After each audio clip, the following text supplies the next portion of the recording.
Okay. Pwede bang batiin mo muna yung katabi mo ng good morning? Baka naman kanina mo pang kasama yan, di mo pa nababate. Okay. Sabihin mo nga dyan sa katabi mo, partner.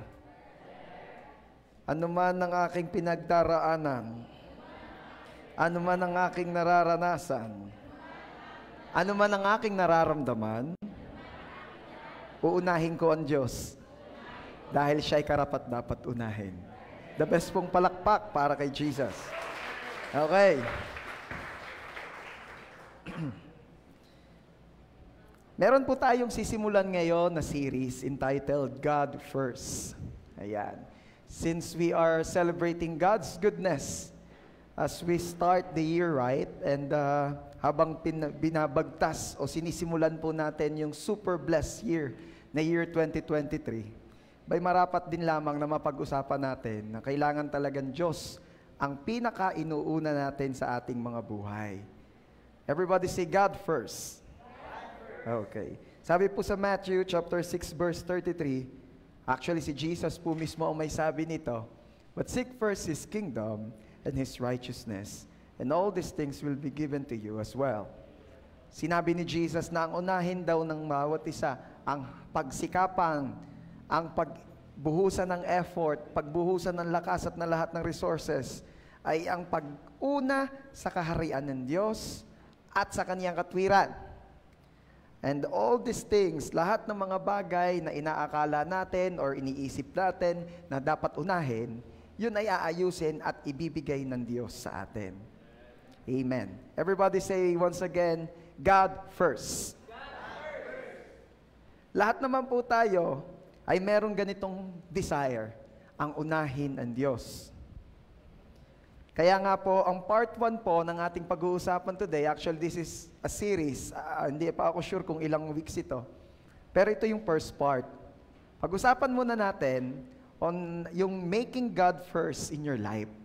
Paano ba natin gagawing una talaga si Lord sa buhay natin? Okay? Kasi marami ang may gusto nito, pero hindi magawa. Sabi mo nga dyan sa katabi mo, gusto naman eh. Hindi lang magawa. Diba? Kaya maganda ito inuuna natin. Actually, 2 bagay lang po yung pag-uusapan natin today na may kinalaman po rito sa making God first in your life. Sa biyaya po ng Diyos, tayo po ay tuturuan niya. At sa biyaya po ng Diyos ay bibigyan niya tayo ng kakayanan at karunungan on how to make God first sa ating mga buhay. But before that, let's pray. Father, in the name of our Lord Jesus, we come to you. We thank you for this wonderful day. We thank you, Lord, for the gift of life. We thank you, Lord, for this wonderful privilege to worship you, to serve you, to be with you, to feel and enjoy your mighty, awesome, and sweet presence today. Thank you so much, Lord, for everything. We ask forgiveness for all our sins. Forgive us, O Lord. Cleanse us with your most precious blood, O Lord Jesus, and thank you, O Lord, for the grace of forgiveness. This morning, Lord, all we pray ay yung pagsama niyo po, yung pagtuturo niyo po. Samahan niyo po kami, turuan niyo po kami. Holy Spirit, we worship you, and we welcome you. Dwell upon our midst. We need you. Bless the lips of your servant as I preach your word, and bless the ears and the hearts ng mga makikinig. At salamat po, Panginoon, for great and mighty things you will do today. Lord, teach us to seek first your kingdom and your righteousness. Thank you so much, Father. We entrust and dedicate to you this day, this service. Be blessed, O Lord. At naniniwala po kami na habang ikaw ay napaparangalan namin, ikaw naman ang siyang magpapala sa amin. Salamat po, Ama. To you alone all the glory and honor. To po ang aming prayer. In Jesus' name. Everybody say, Amen. The best pong palakpak ulit para kay Jesus. Everybody say, making God first in your life. Making God first in your life. Sabi ko nga sa inyo kanina, ito po ay gusto natin. Wala pong Kristiyanong hindi nangarap na mauna niya lagi sa buhay niya ang Diyos. Okay? But then again, gusto kong marinig ninyo yung sinabi, yung ginamit kong term, mangarap. Bakit? Kasi po, ako ay naniniwala na marami pa rin po sa atin still praying for the grace na mauna talaga ang Diyos sa lahat ng aspeto ng buhay natin, araw-araw ng buhay natin. Can I hear amen for that? Amen. Diba? Unless, hindi mo na pangarap ito, kundi ito ay nakamit mo na. Diba? Na ikaw yung tipo ng Kristiyanong never pumalya sa pag-uuna sa Diyos sa lahat ng larangan ng buhay mo. Meron po ba ditong ganyan? Praise God. We are all asking the grace of the Lord para tayo'y maging able to do that. At yun nga po, naniniwala po ako na sa pamamagitan po nitong ating mga mapapag-usapan today, tayo po ay matuturuan. Number 1, paano nga ba natin magagawang una talaga si Lord sa buhay natin? Kailangan muna nitong mga realization na ito eh. Number 1, to do what's most important. First, clarify what's most important. Sino nag-a-agree? Para magawa natin kung ano nga ba talaga ang pinakamahalaga, ay kailangan munang maging malinaw kung ano o kung sino ang pinakamahalaga. Hanggat hindi yan malinaw, malabo. Natatawa si Bibera, nakakatawa, pero ito'y totoo. Hanggat hindi ito malinaw kung sino o ano ang mahalaga, malabo rin yung mga decision making mo. Malabo din yung schedule mo. Malabo yung itinerary mo. Bakit? Kasi hindi pa malinaw kung ano nga ba talaga ang mahalaga. Sino po rito yung nakapansin na kahit inayos mo naman ang ayos na ayos ang schedule mo, at kwentado mo naman yung oras mo para sa maghapon, ay nakita mo at napapansin mong hindi mo pa rin nagagawa lahat ng gusto mong gawin. Na tipong matutulog ka na nga lamang, that for some people, yun ay blessing, natutulog na. Ikaw na mo problema pa kasi sa isip mo, may mga kailangan pa akong gawin, yet tutulog na. Parang even yung pagtulog, kasama sa schedule mo, pero hindi pa rin siya magkasya. Are you with me? Oh. Meron din namang walang ibang schedule kundi tambay. Mo paggising sa umaga hanggang sa bago matulog, lahat yun tambay, tas tutulog na ang sunod. Katindi ng schedule.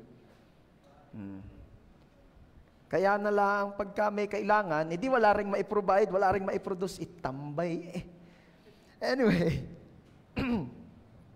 alam nyo ba, meron akong papakita sa inyo dyan, ano? To make the most of your time, you must clarify what's most important. Okay? Again, to make the most of your time, you must clarify what's most important. Bakit?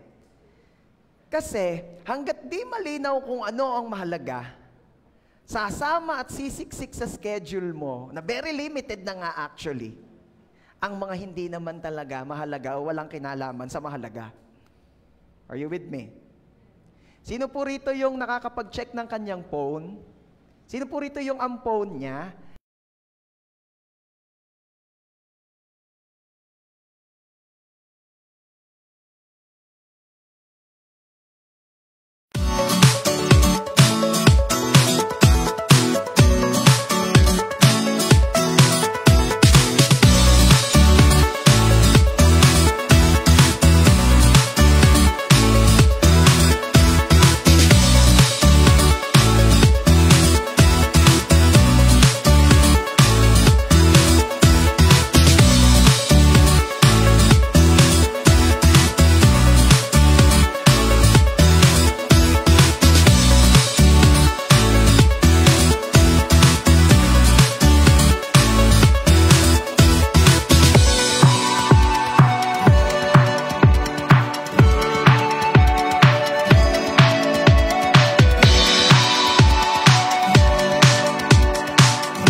Okay?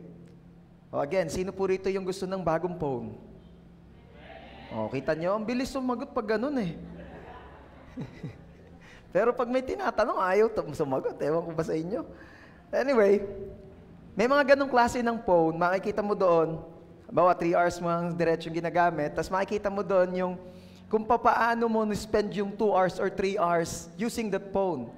Ay i-indicate doon, nakalagay doon, kung gaano kahaba ang oras mong ginamit per application. Halimbawa ay 3 hours mong ginamit yung phone mo. Tapos nakalagay doon, 2.5 hours social media. Nakalagay doon eh. O kaya kapag per application naman, 2.5 hours Facebook app. Diba? Tapos, yung remaining 30 minutes, makikita mo doon na yung 25 minutes ay messenger.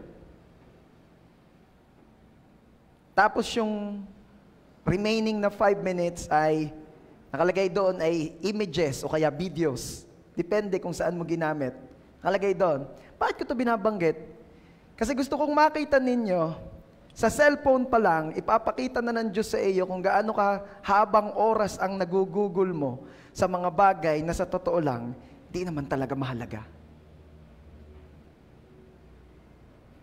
Sino po yung nagpost o nagpalit ng profile picture tapos maghapon mong binabantayan kung sino ang nagpupuso?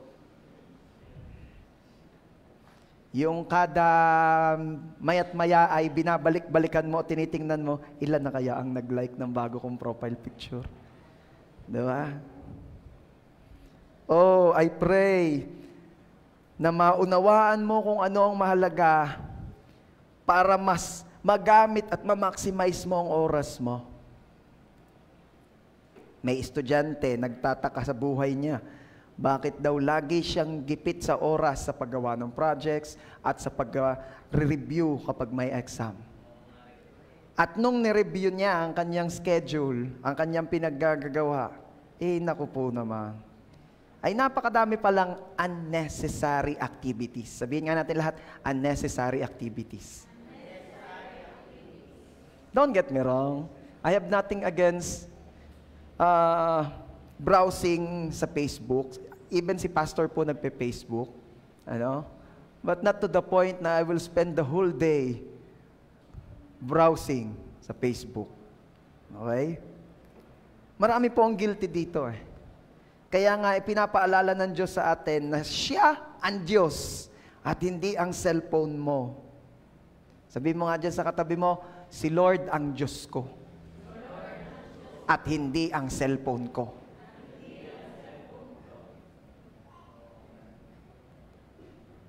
Pag umaalis ka ng bahay, nababother ka ba? Nababother ka pa ba kung you will be able to spend quality time with the Lord all throughout the day?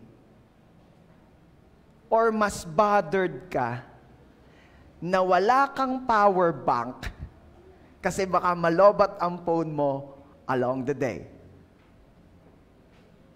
Hello? Yung iba kasi mas bothered na, aalis ako malolobat, wala akong power bank. So I will invest on power bank. But when was the last time na na-bother po tayo na meron ba akong posibilidad na makapag-spend ng quality time with the Lord along the day sa pag-alis ko ngayong araw na ito, sa lakad kong ito? When was the last time na na-bother ka na, ay siya, sige, kung sakasakali man habang nag-iintay ako ng client, at least meron akong app where I can use it para makapag-spend naman ako ng time na may kinalaman sa Diyos. O problemado ka sa memory ng phone mo, kahit 180 gig na yan, o kahit 200 plus gig na yung phone mo, bothered ka pa rin kasi kulang at kulang pa rin ang memory niya sa apps na gusto mo. At nung minsang meron kang gustong ilagay na application or game or whatsoever na gustong-gusto mo ay ang inalis o inan-install mo pa talaga ay Bible app. At tumahimik ang JA1 San Jose na gustong makaranas ng multiplication of blessing from the Lord, gayong hindi naman nila priority ata ang Lord.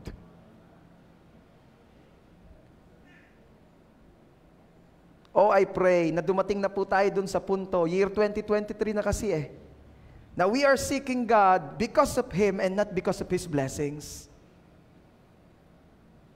That we want God because we want Him.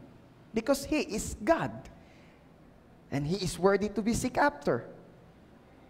At hindi yung benepisyo.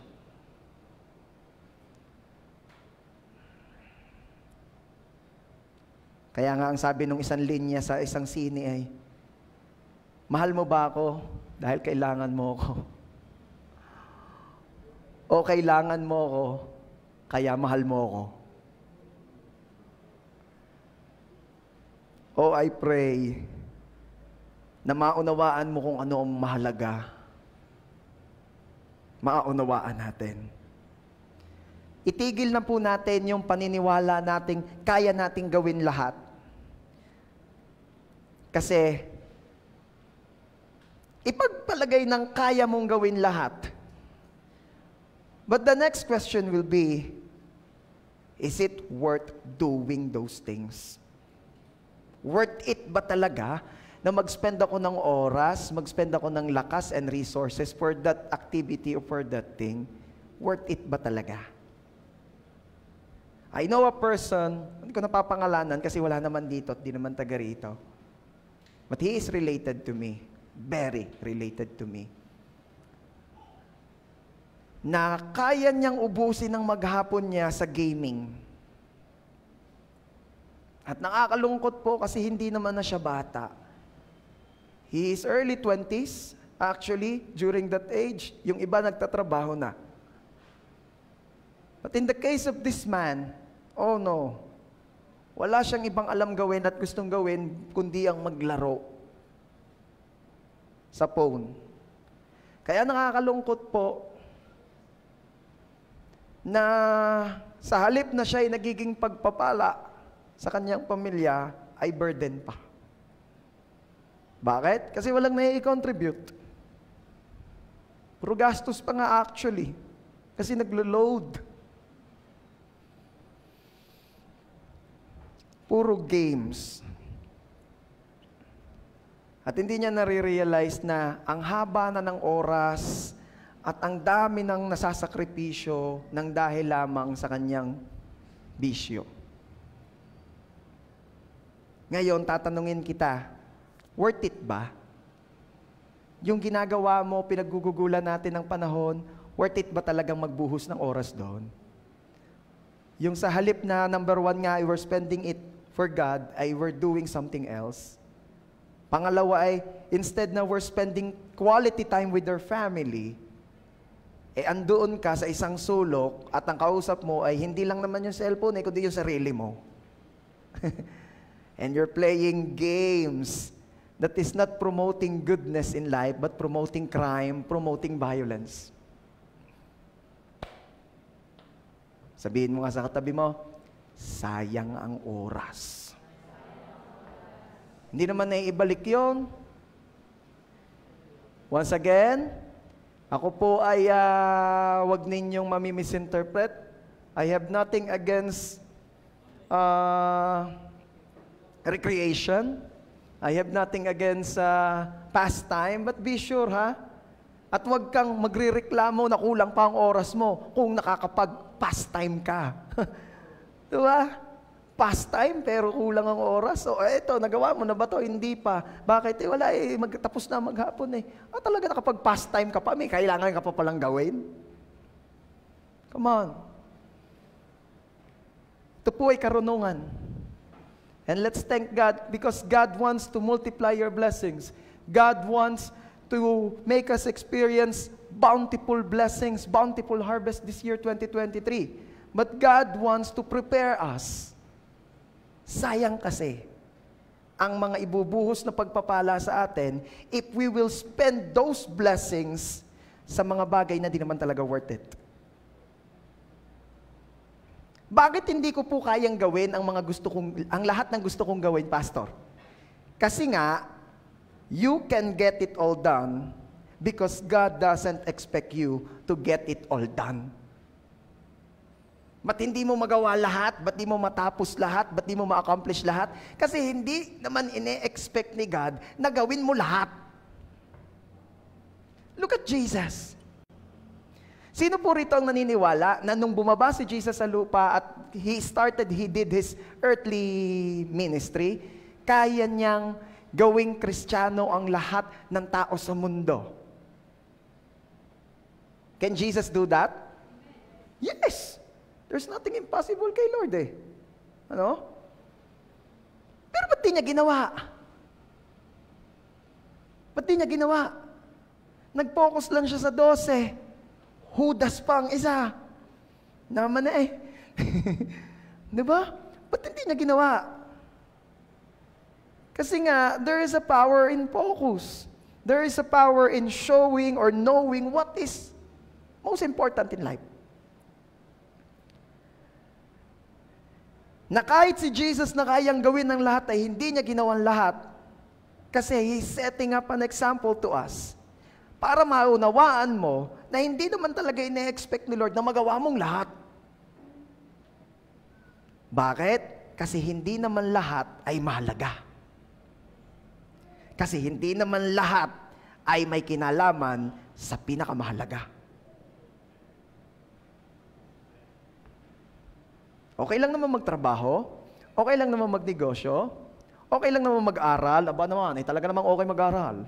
Okay naman love life, aba naman, hindi naman po pwedeng hindi ka magmamahal, aba naman. Okay naman din, yung ikaw mag-spend ng time with your family, ay napakaganda niyan. Okay? Pero wag naman po tayong darating sa punto na puro iyon na lamang. Alam niyo ba kung ano ang kalaban ng best? Good. And nowadays, the enemy, hindi ka napapainan ng kaaway ng something bad. Hindi mo naman nagagawin yun, bad nga eh. Hello? Narin pa kayo? Di ba? Sino rito yung tinetempt ka pa rin ng demonyo na magnakaw? Siyempre, di. Hello, blessed na ako, hindi na ako para magnakaw.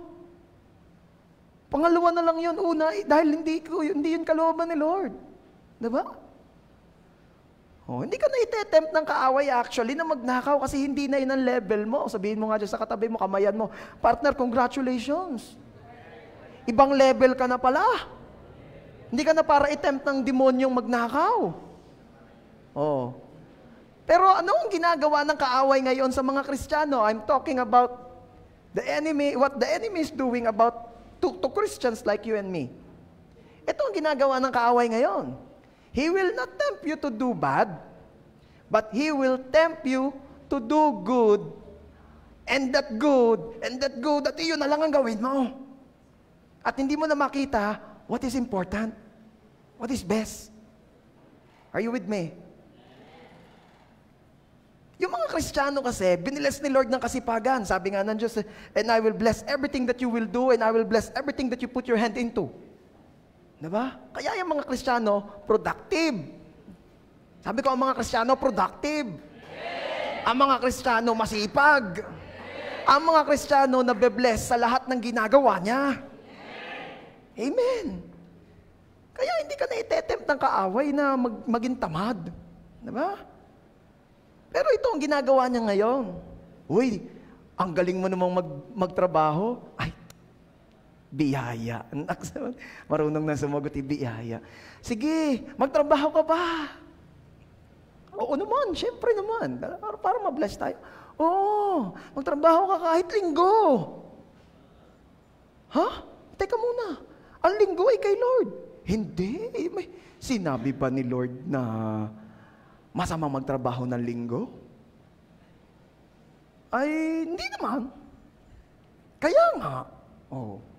Masama ba sinabi ba ni Lord na masamang magtrabaho? Hindi. Gusto nga ni Lord magtrabaho. Oh, di magtrabaho ka kahit linggo.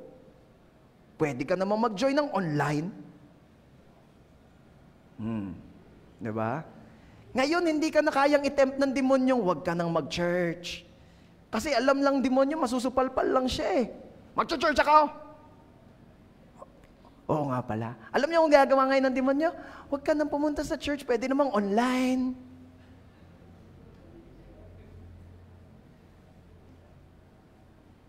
At tumahimik ang mga nasa online, hindi na nagha-heart. Iba't iba naman ang kalagayan natin. Ano? Sabi ko naman na sa inyo, nabanggit ko na sa inyo, para kanino ang online? Para sa taga-malayo, para sa mga, syempre, kabilang na sa taga-malayo yung nasa abroad. Gusto nyo naman yung mga taga-Middle East at yung mga taga-Hong Kong, uuwian pa rito.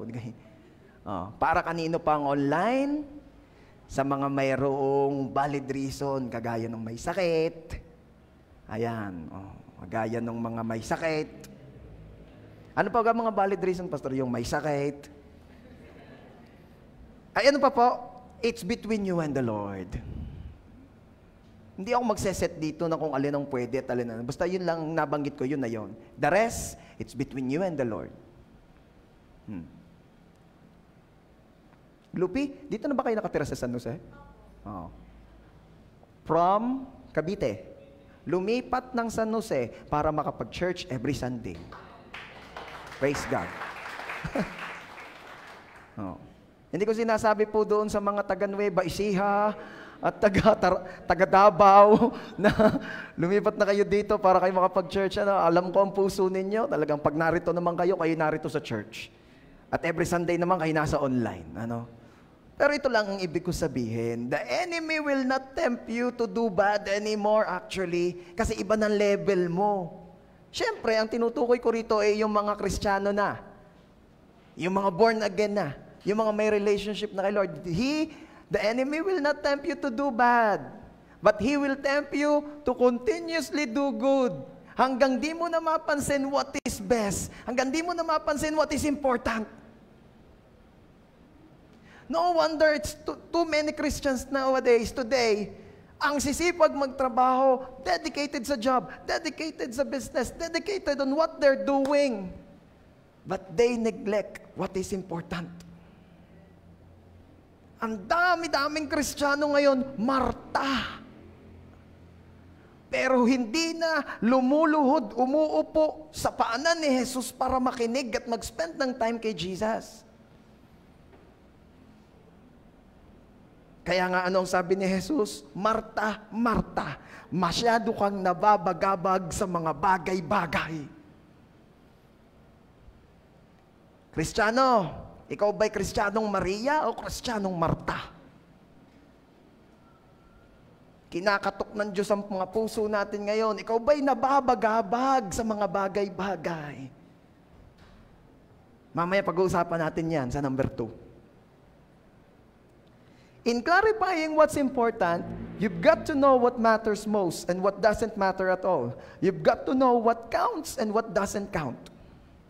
Para daw malaman natin kung ano ang mahalaga, kailangang maintindihan mo kung ano ba talaga yung mag-i-stay forever. Alin ba talaga yung mananatili? Alin ba talaga yung worth it? Nalulungkot po ako sa nagiging sistema ng mga school sa ngayon. Kaya nga ang prayer ko, Lord, talagang mag-raise po kayo ng maraming Christian leaders. Christian leaders. Kasi they are the ones setting up the standards. They are the ones setting up rules and regulations. Bakit ako nalulungkot? Kasi kung napapansin ninyo, ang daming-dami ng activities ng schools pag Sunday. At nalulungkot ako. Naunawaan ko naman ang purpose ng gobyerno. Naunawaan ko na kaya may ROTC pag Sunday. Kasi inihahanda nila ang mga Pilipino pag sa gera. Diba? Discipline. Ako'y naniniwala na pwedeng ang isang tao ay madisiplina kahit sa iba pang paraan. Inihahanda sa mga gayong bagay, which is not bad. Not bad. Pero I pray na wag namang nababangga daw kasi yung mga activities ng Monday to Friday na about learning. Alam niyo kung ba't nag-come up sila sa ganito? Simply because the leaders of there are not Christians. The leaders of there, ang priority nila is the country. Which is not bad again. Not bad. But is it the most important? Alam niyo po, natutuwa ako dito sa ating PNP chief ngayon eh. Ewan ko, nag-resign na ba? Si Asurin? Kasi Kristiyano po itong si Asurin. At meron po silang sinimulan together with the DILG, yung simbahayan. Simbahan, bahay, mamamayan.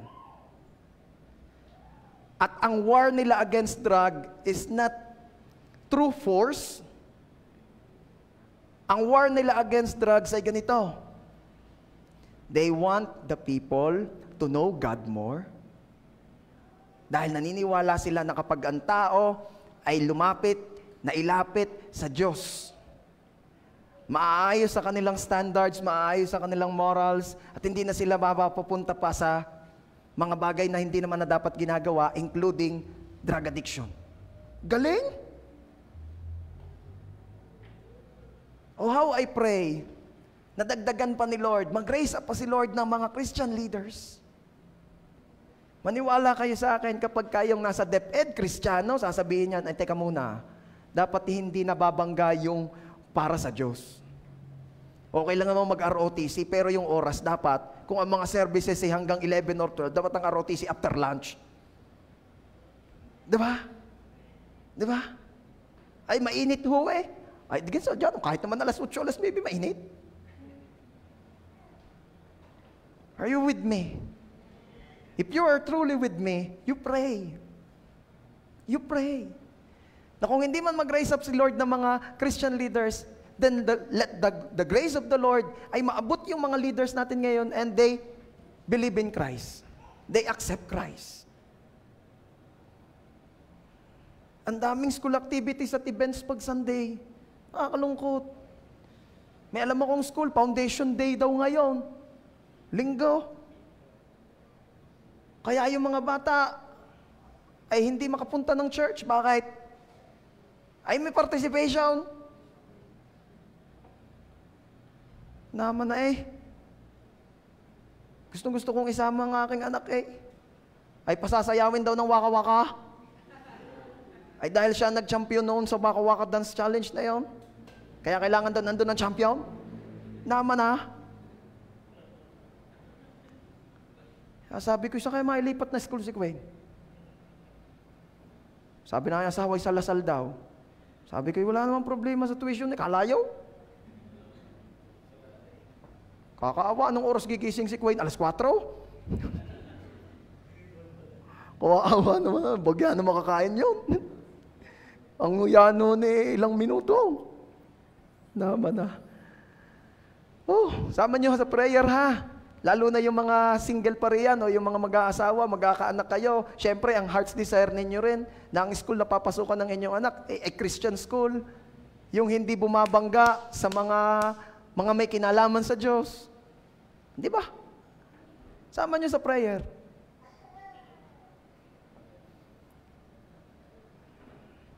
Paano pa malaman kung anong importante o anong mahalaga? Kung yan ba'y mananatili, magpawalang hanggang. Nariyang pagkakayaw. Parang ayaw nyo nang manatili hanggang alas 11. Kung ya'y mananatili hanggang pangwalang hanggan. Ito, eye-opener ito ha. Marami sa atin, we're spending time and resources dun sa mga hindi man lamang makaka-impact in a year. We're spending time and energy and resources dun sa mga hindi man lamang magtatagal up to 10 years. Or for 50 years. Or lalo na for eternity.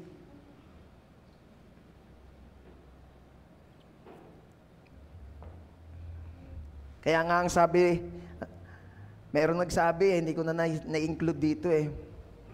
Kung gusto mo daw ng harvest na pang isang buwan, magtanim ka raw ng mga pang isang buwan. Kung gusto mo raw ng harvest na pang ilang dekada, magtanim ka raw ng niyog. Kung gusto mo daw mag-harvest for eternity, magtanim ka raw ng relasyon. Napansin nyo? Di ba? May dalawa pong mapakagandang regalo ang Diyos sa atin. Una na niya dyan ay yung salvation. Sino po ang nagsasabing sobrang thankful ka kay Lord sa regalo niya ng salvation? Ba naman? Pinakamatinding regalo yon, best ever. Alam niyo kung anong pangalawang regalo ng Diyos sa atin na napakaganda? Hindi lang natin nare-realize, regalo pala. Tanungin niyo kung ano yun. Pastor, ano po yun? Yung ating free will. Yung ating free will. Yung ating kakayanan to choose.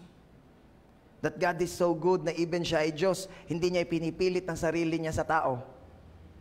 May kakayanan kang piliin siya.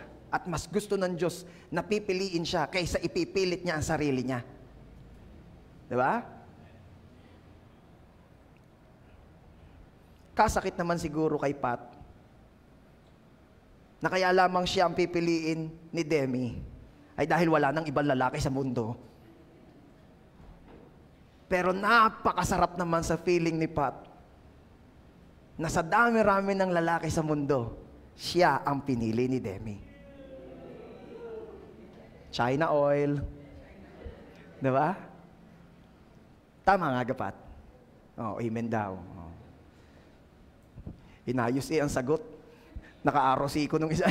Joke lang, wala naman pong ganyan. Ganon din po ang Diyos. Na kung kaya lamang pipiliin ng tao siya bilang kanyang Diyos ay dahil walang choice. Ika naman ni Lord, parang ano ba yun? Parang wala na parang pilitan na lang, parang no choice. That's why God gave us free will.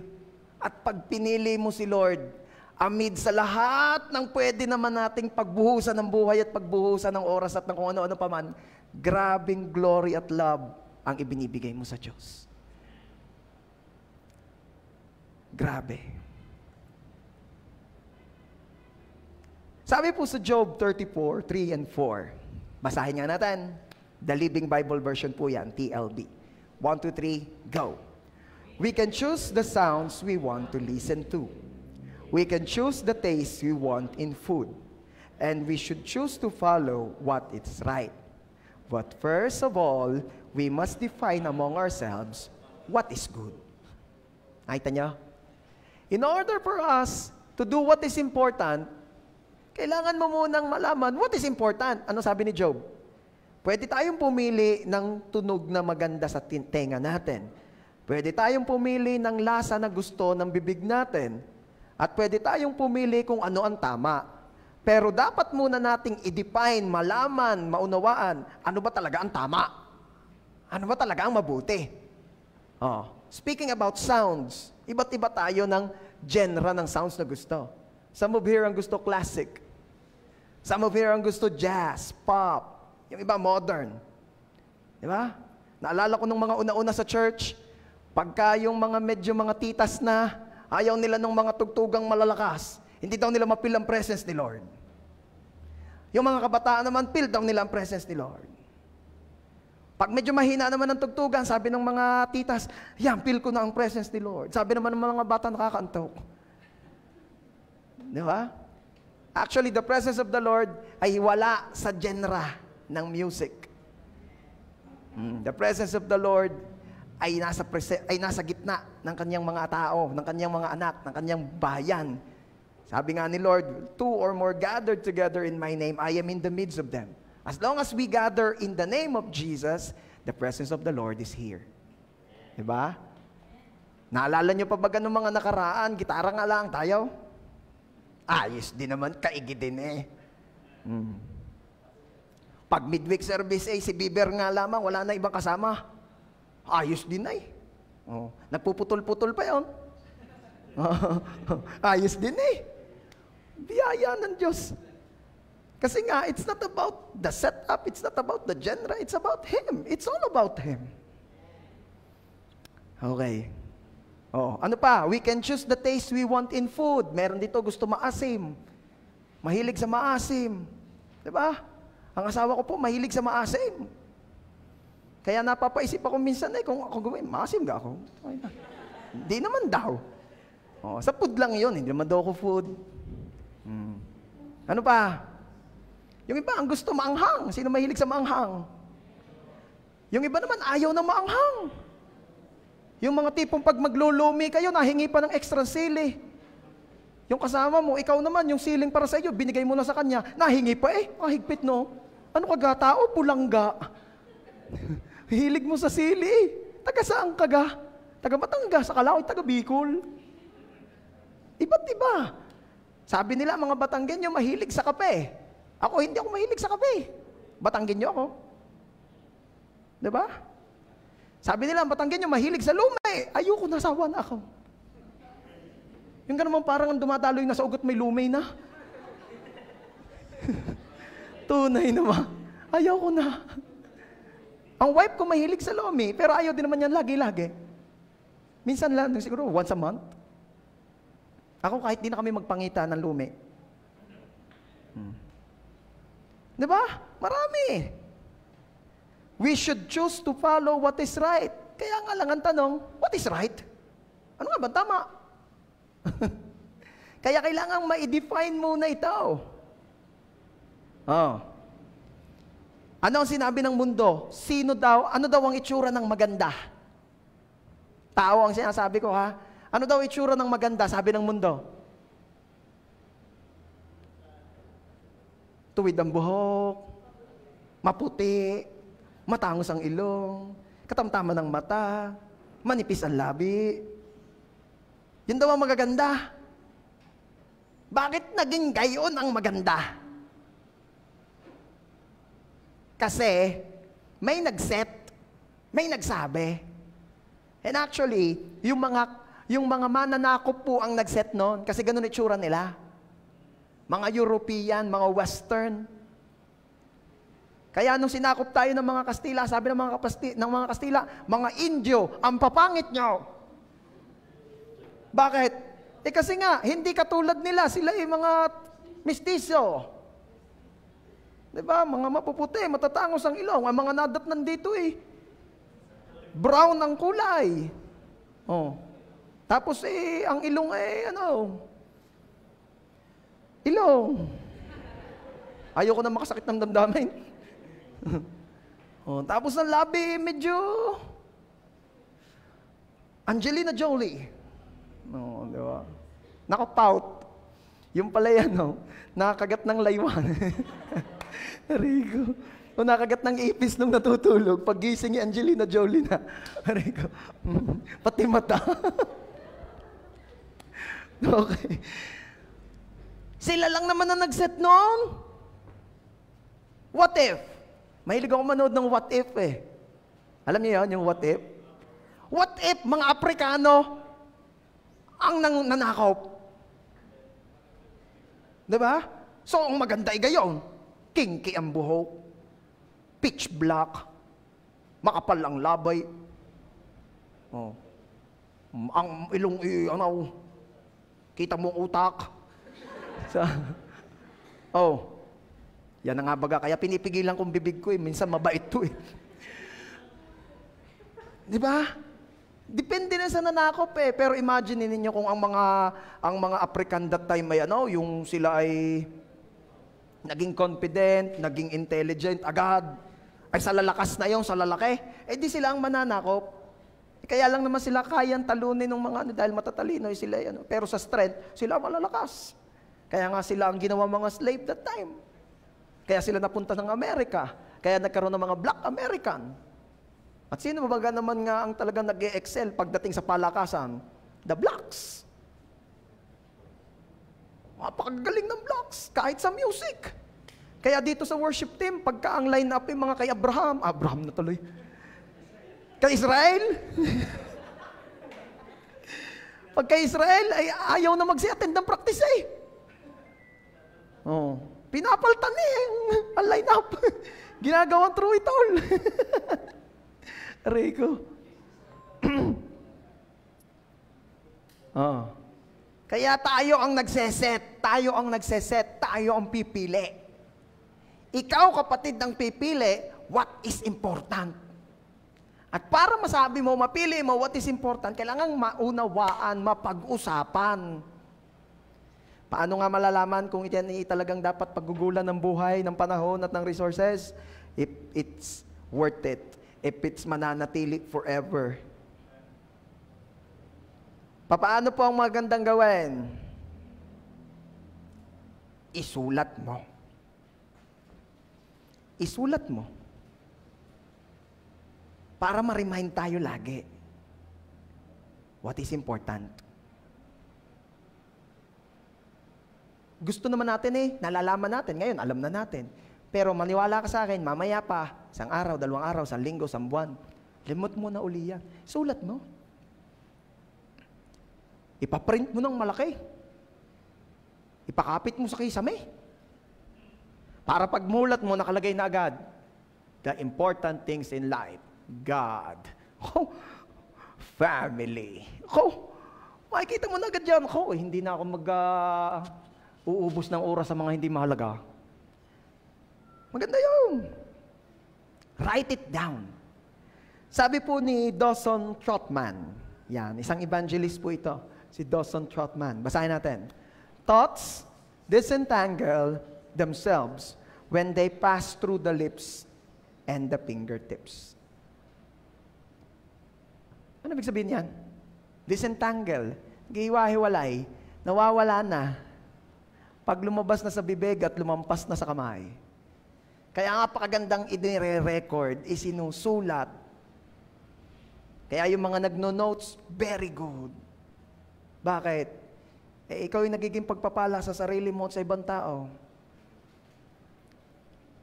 Isulat mo para mapaalalahanan ka what is most important. In other words, when you can write it and you can say it, it becomes clearer. Diba? Pag naiisulat mo, pinapaulit-ulit mo, sinasabi mo, nagiging malinaw sa iyo. Kailangan maging malinaw. Bakit? Kasi po, when you haven't clarified what you want out of life, you're indecisive all the time. Ano ba ibig sabihin nun? Hindi ka makapag-desisyon. Nahihirapan ka mag-desisyon. Because you can't do what's good until you decide what's good. Nahihirapan ka pang mag-desisyon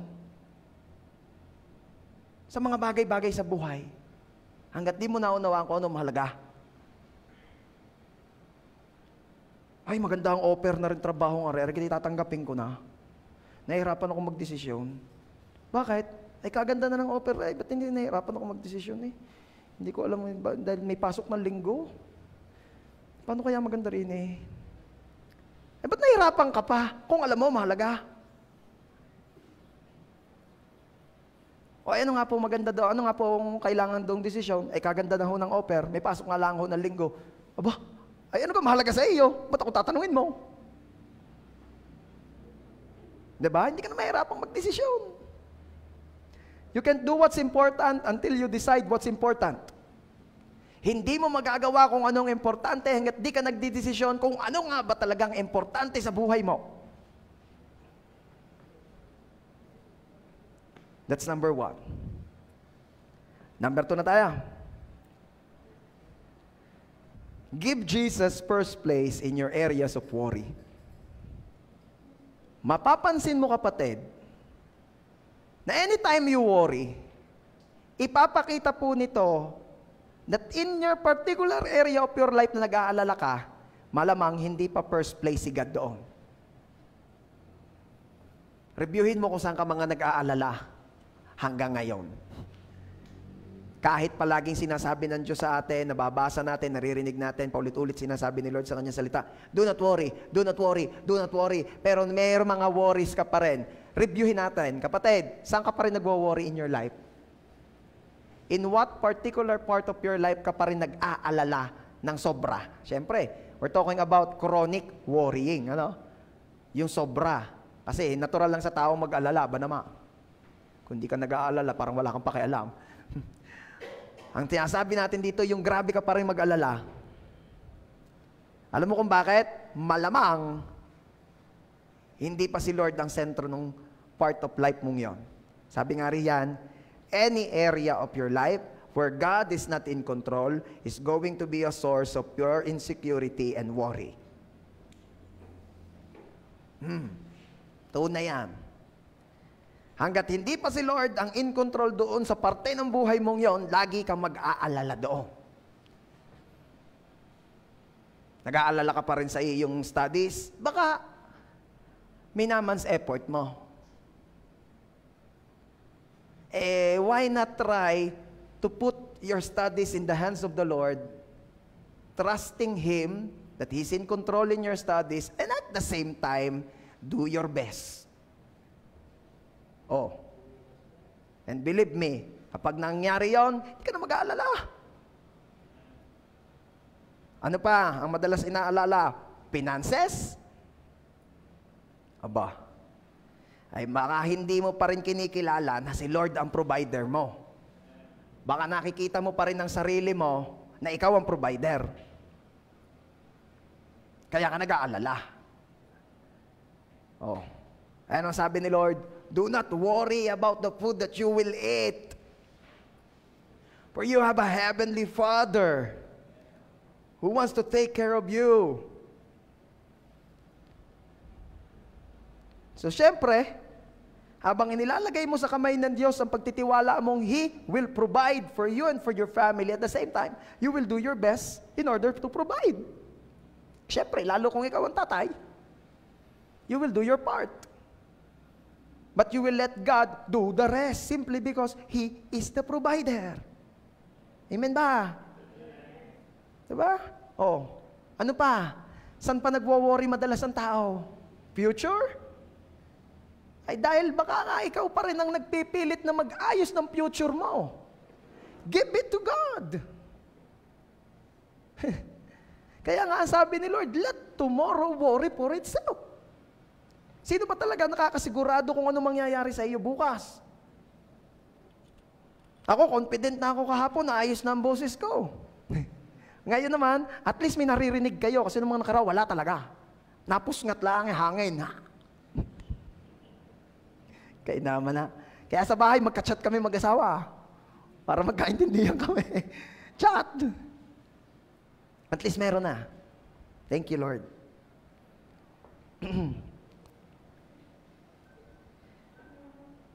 Hayaan mong si Jesus ay maging welcome sa buhay mo.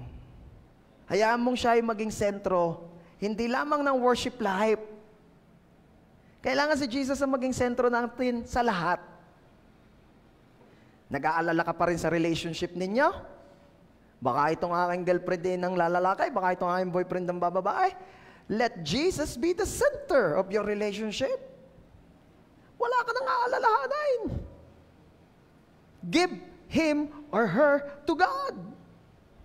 Opo, talagang ibibigay ko na ho kay Lord. Papupuntahin ko na kay Lord ito pag ito'y. Hindi gayon. Iba naman yan eh. Ang pinag-uusapan natin dito ay ipagkatiwala mo sa Diyos. Sino po rito ang naniniwalang ang Diyos ay mabuti sa iyong pamilya?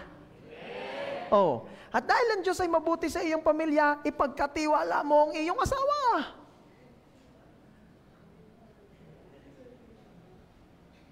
Maniwala ka sa akin, di mo naman talaga mababantayan yan eh.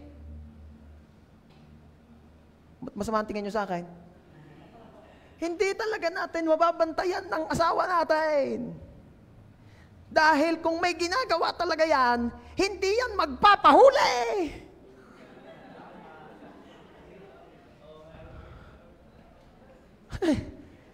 Hindi yan magpapahuli. So, why spend emotion, energy, and resources? Kasi yung iba kumukuha pa ng mga investigador, kaya naman na.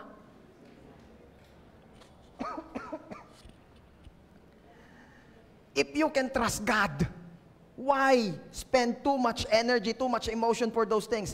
If you can trust God. Minsan naman nakaka-open na rin yun eh. Iging-igi ang kwentuhan ng mga barkada eh. May tatawag eh. Nasa ka na? E di kayo nasa amin. Nasa amin. E di kayo nasa biyahe. E di kayo kasama ko ang mga aray. Ibig sabihin daw, wag nang pag-usapan niyo.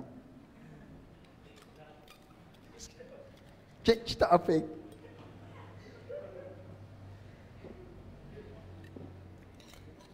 Ayan, nakainom na, tuloy. Isa nakaka-offend na din. Ano? Pastor, ba't parang kayo relate na relate? Never namin napag-usapan yan. Biyaya ng Lord, never namin naging problema yan. Sa isang banda, maging bukas na libro ka rin naman sa iyong asawa para hindi ka pagdudahan. Ba na may kayo mag-asawa na, ay bakit ang cellphone mo ay may lock pa? Ay hindi mabuksan ng asawa. Oh, okay lang namang may lock, basta alam ng asawa. Hindi yung may lock, bihira naman, kanino ka cellphone niya sa asawa ko? Ba't di mo mabuksan? Asawa mo ba talaga yan? Di ba? Bakit hindi mabuksan ng asawa? Ba't di ma-access ng asawa? May tinatagaw. Kaya na lang magdududa Kaya na lang mag-iisip, Yamo! Yung aking cellphone, yun ni iPhone, luma namang iPhone, bangas pa. Hindi ko talaga pinaayos, hayaan ko may crack na gayon para pinakikita ko lagi kay Lord, Lord, ay, bangas. Binaburden ko si Lord. Hindi ko pinakikita sa tao, kay Lord ko pinapakita, Lord, wala. Hindi pa ata nababurden si Lord, baka hinahanda pa, hindi ko alam.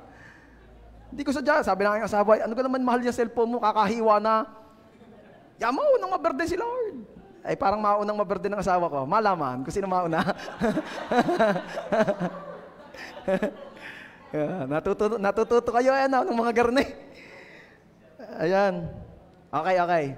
Yung phone ko ang pang lock-unlock noon, yung yung lalaki. Yun, anong tawag daw? Thumb. Biometrics. Ayun. Biometrics. Basta yun na yun. At pwedeng dalawa na thumb ang nakaregister. Ang isa pong thumb ay sa asawa ko. At sa phone po namin, sa phone niya, sa phone ko, nakalagin po doon ng Facebook ko. Nakalagin din doon yung Facebook ko sa kanya. You know what I mean? At nabubuksan niya amin ang mga Facebook messages namin. Mga activities, nakikita namin, sinong pinupusuan, sinong... Kung di mo pa yung kaya, meron kayong dapat pag-usapan. At nagkapiti ka na ng tainga. May pag-uusapan kayo. Kailangan ba asawa What God joined together, let no one separate. Kayo iisa na sa katawan, sa espiritu. Aba, dapat yun na-access. Nariyan pa kaya? Nakita ko rin yung kay mama at papa. Gayon din. Na-access ni mama ang lahat. Gayon din naman si papa kay mama. Bakit? Wala may tatago Kaya pag may nagme-message, sasabihin ni mama, papa, sino naman na ito?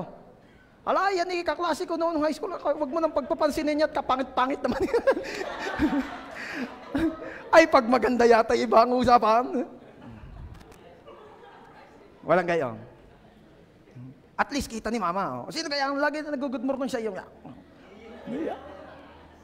Walang ganyan. Example lang yun. China-challenge ko po mga mag-asawa. Kung hindi pa po ganyan, may pag-uusapan kayo. Boyfriend, girlfriend pa lang po, pastor, hindi pa po asawa. Dapat ano kang plano mo diyan? Girlfriend lamang hanggang bumalik si Jesus? Boyfriend lamang hanggang bumalik si Jesus? Hindi po, kaya ko po yan girlfriend, gusto ko maging asawa. Yun ang linya ni Archie Ba't mo gusto si Jonah? Gusto ko po maging asawa. Ang tinday. Gayon. Kung gayon din lang naman ang plano, ay dapat bukas kayo sa isa't isa. Ay, pastor, malalaman na ako'y naglalabas ng sama ng loob tungkol sa kanya sa aking mga kapatid. Nag-chat-chat kami kayo. Malaman na ang malaman. Ba't kami sama ng loob? Ba't ka sa kapatid sinasabi? Ba't hindi sa partner? Ba't nga naging counseling ito? Okay. Give full control kay Lord. Kung saan ka pa nag-aalala, hindi pa in control si Lord doon. Ano pa mga alalahanin mo ga? Kailan ka po kaya ako magkaka-boyfriend, magkaka-girlfriend? Ay, ibigay mo kay Lord. Lagi niyong tatandaan, si Adan, pinatulog ng Diyos. Tapos ginising, ibinigay si Eva. Everybody say, ibinigay. Ibibigay ni Lord sa iyo, Adan, ang Eva mo. Kaya huwag kang mag-alala dyan, give it to God. Pastor, Eva po ako, hindi po ako Adan. O, ba't kayo natatawa? Ibig sabihin, babae. O, huwag ka rin mag-alala. Kasi ibibigay ka. Hindi ikaw ang bibigay. Ibibigay ka. Kaya kung may nanliligaw sa iyo, hayaan mong ibigay ka ni Lord. Hinugin ni Lord. Si Lord ang magbibigay. Hindi yung ikaw ang bibigay. Mga kanta mo, so come and get me, get me, get me. Baby, I'm yours. Huwag ka man gayaw. Naman na dadalawang linggo pa magka-chat eh. Di pa kayo nagkikita. Malay mo, puro filter yan. Hindi ho, wala akong filter. Maganda sadya. Maganda nga, naamoy mo na. Baka yung maganda lang. Madali na hong pabanguhin. Pero mahirap po magpaganda. Ay, bahala ka na. Basta paalala ha. Sa mga lalaki, ibibigay ni Lord ang Eva mo. Sa mga babae, ibibigay ka ni Lord sa Adan mo. Kaya huwag ka nang mamroblema dyan. Give full control kay God. Okay. At pag sinabi mong si Lord na ang in control sa buhay mo, hindi po pwedeng in control lang siya sa emosyon o sa isang area lang, tapos sa ibang area sa hindi. Dapat in control siya sa lahat. Siya ang first in everything. Okay? Sabi po sa Matthew chapter 6, verse 32 to 33, and this will be our last verse for today. Matthew 6, 32 to 33. The Living Bible version po ulit tayo. Your heavenly Father already knows perfectly well that you need them, and He will give them to you if you give Him first place in your life and live as He wants you to. Ganda? Ano sabi? Alam ng iyong amang nasa sa langit kung ano yung pinakakailangan mo at ibibigay niya yun sa iyo. At ipagkakaloob niya yun sa iyo kapag hinayaan mo namang siya ay maging first place sa ating buhay at gawin ang mga gusto ng Diyos na dapat nating gawin. Ganda? Sino rito gustong maranasan yan? Tingnan nyo, your Heavenly Father already knows perfectly well that you need them. Alam na alam, perfectong pagkaalam ni Lord. Sigurado, hindi siya magkakamali, hindi siya sasablay. Alam niya ang kailangan natin, ibibigay niya yun sa iyo kung gagawin mo siyang first place sa buhay mo at gagawin mo ang mga gusto niyang gawin natin. Ganda! Sino rito ang gustong maranasang ibigay ni Lord yung perfectly kailangan mo? Walang sablay, walang labis, walang kulang. Aba, make God or give Him the first place in your life. Yaman mo si Lord ang maging first in your life, in every aspect of your life. Yung mga tipong, bago mo unahin ang sarili mo, si Lord muna.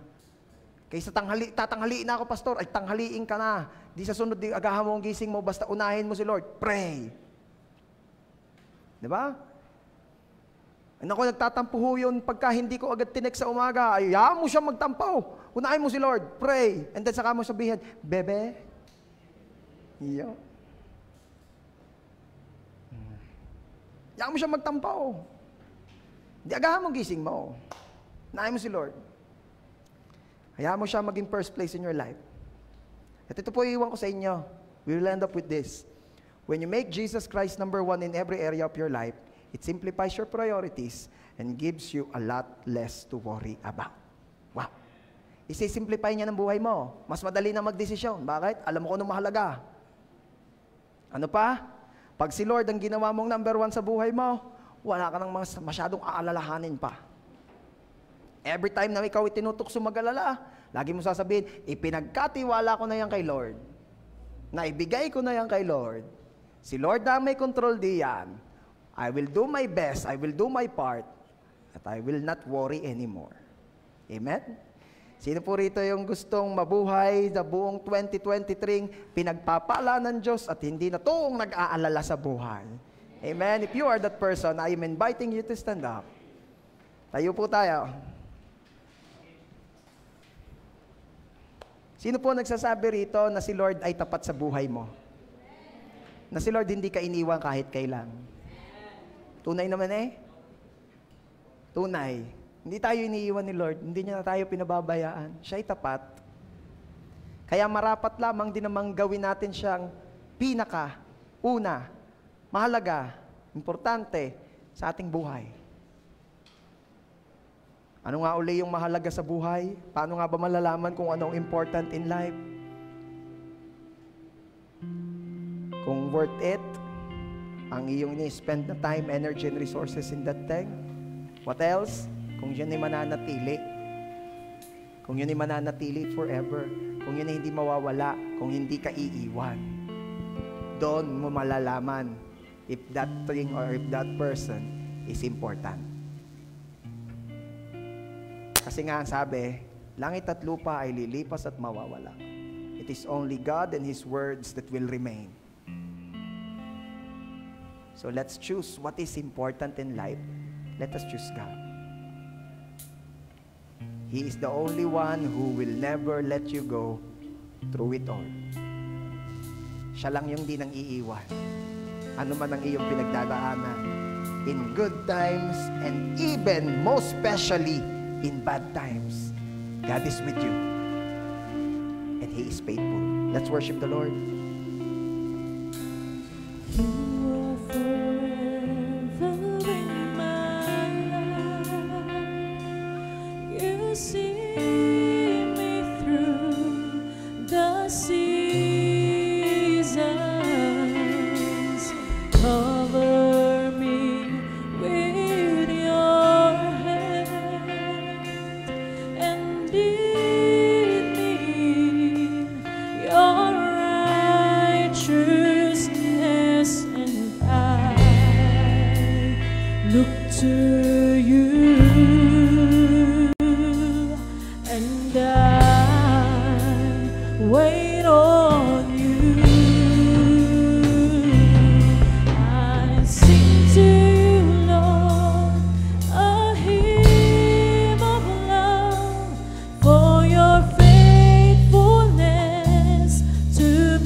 To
nagsasabing gusto mong si Lord ang mag-full take ng full control in your life. Lahat ng nagsasabing gusto mong si Lord ang maging pinaka-importante at pinakamahalaga sa buhay mo. Come on, worship the Lord. Oh, we worship you, Jesus. We worship you. As we sing, oh, hallelujah,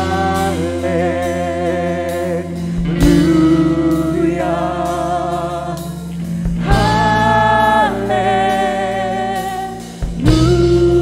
We worship you, Jesus. We worship you, Lord. Ikaw ang pinakamahalaga. Ikaw ang pinaka-importante. Ikaw ang sentro. Ikaw ang una. Ikaw ang una. Hallelujah.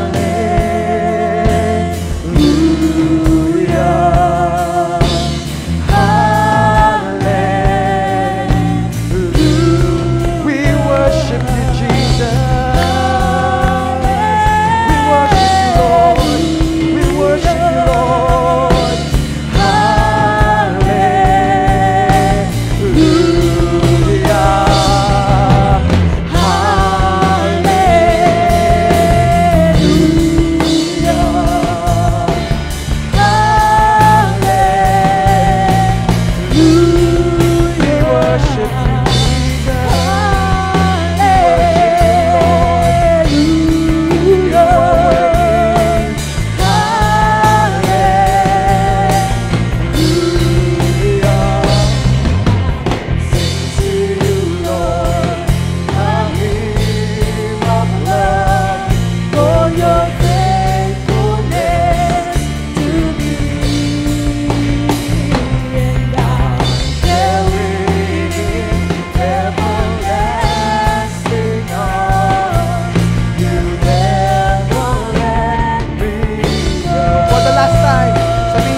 We worship you, Jesus. Truly, you are forever in our lives. Ikaw lamang yung nag-iisang mananatili. Ikaw lang yung nag-iisang di mawawala. At dahil doon, ino-obvious nyo po, Lord, na ikaw ang pinaka-mahalaga. Ikaw ang pinaka-importante. Ikaw ang dapat na pinagbubuhusan ng lahat ng aming buhay, ng aming resources, ng aming time at ng lahat ng meron kami. Ikaw ang karapat-dapat na maging sentro ng lahat ng meron kami. Ikaw ang karapat-dapat na unahin, i-prioritize sa aming mga buhay. We worship you because of your faithfulness. We worship you, Lord, because of your kindness, because you are faithful, because you are good. You never let us go. You never leave us. You never forsake us. Thank you, Lord. And Lord, we pray, give us the grace na ikaw pa rin na lagi at lagi ang unahin. I-prioritize sa aming mga buhay. Gawing sentro ng lahat sa amin. Ikaw ang mauna. Ikaw ang mauna. Ikaw ang unahin. Lord, lagi niyo pong ipakita at ipaalala sa amin what is important so we can do what is important. And Lord, in times na kami po'y nag-aalala, remind us that you are the one who take full control. Every time na kami po ay tinetempt na mag-alala, remind us, Lord, na all we need to do ay ang ipagkatiwala iyon sa inyo. Ipagkatiwala iyon sa inyo. And everything will be fine. Dahil sa biyaya mo na we will do our part as well. We will do our best. Thank you, Lord God. Oh, I pray in the name of Jesus na ang bawat J1 San Jose family, habang inihahanda mo for this great multiplication of blessings sa aming mga buhay, ihanda mo kami sa pamamagitan ng pagsiset sa aming mga puso't isip kung ano ang mahalaga, kung ano ang importante, kung ano ang dapat tunahin. O Lord, I pray and declare in the name of Jesus na ang bawat isa ay bibiyayaan mong maunawaan what is important, to do what is important. Bibiyayaan mo ang bawat isa to make you once again the first and the center ng aming mga buhay. Salamat po, Ama. To your hands, pinagkakatiwala po namin ang aming mga buhay. O Lord, we pray na in everything that we do, every day of our lives, Ikaw ang aming unahin. Ikaw ang maging sentro. Ikaw ang aming maging number one. Salamat po, Ama. To you alone all the glory and honor. Ito po ang aming prayer. In Jesus' name, Amen. God bless you.